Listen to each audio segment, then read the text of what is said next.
this Air Force officer filed an immigration application for her spouse.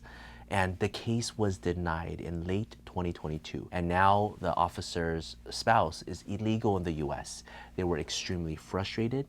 They booked a consultation with me. And in going through everything, I could just sense the anger and the frustration, but they were able to still speak very succinctly and clearly about everything that was going on. And they just feel like the system failed them, and they wanted to see if they should sue the government or should they do a motion to reopen. I recommended to do a motion to reopen to let the officer not close the case, because the case was denied, it's closed. But if you can reopen the case, then there is no unlawful presence, then it gets saved, and then if they approve the case, then they suddenly get a green card. The case was approved. Let me kind of walk you through how. I have the entire case here.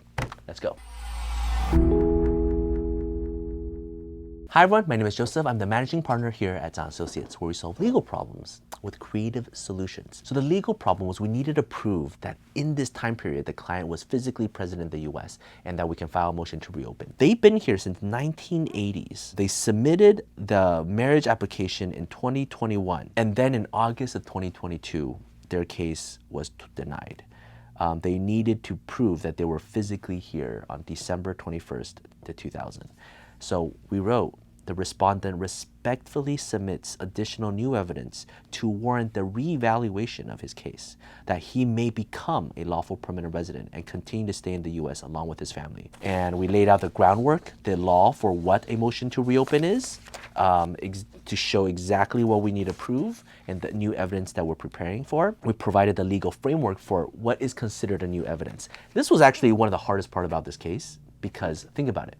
We had to prove in 2022 what happened in like 2000 and what, like 20 plus years ago. And you're supposed to provide new evidence, not things that you could have provided. So what is considered new evidence? And you know, and in preparing this case, we had such a short amount of time.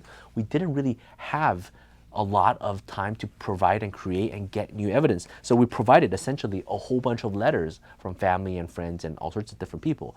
And so like, couldn't you have gotten these letters beforehand? Why did you get it later? So we had to argue a lot, saying these are new evidence, they're newly signed, newly dated. We couldn't get it before, they were out, you know, and they prepared the case, they filed it. So now that's why we're providing it, right? And we didn't think it was necessary before, but we provided everything and it was already sufficient previously. But now, since you denied it, we're providing all these additional documents. On page 11, we did a consequence of denial. And that's sort of our conclusion, where we kind of just write out everything of what will happen if their case is denied and the devastation this will cause on the US citizen and thereby the United States of America. We also have the spouse herself write this very clear and detailed letter. Most of the time when an officer at the Air Force writes a letter of recommendation, it carries a lot of weight. The way she writes, the way she communicates, it was just so powerful and on point and touching. The case was filed. We don't exactly know what happened internally with USCIS, because this case, it goes back to the officer that originally denied the case. They reopened the case and the case was approved. There was no request for evidence and the green card was just mailed to their house. The clients were extremely happy, and you know, it was such a huge turnaround from case being denied, all the hopes crushed, not being able to sleep, being frustrated, angry, and sad, all bundled up together, losing the will to live, to eat. It was just devastating because this is their future, this is their life. And now, within just a few months, the whole thing was turned around, the case was approved. And so I think in this case, it was just an issue of, are you here or are you not here? And what evidence can you use to support it? You know, maybe you just didn't know and you didn't try and you just defer to somebody else and get a letter and put things together. You were busy. But because we deal with USCIS, you know, on a daily basis with like hundreds of applications flying back and forth, we know what they like to look for, and we try to argue the case well. And this was, I think, the defining difference between a failed case and an approved case. And we're glad we were able to do it within the time period allowed it, you know. And so, happy to serve.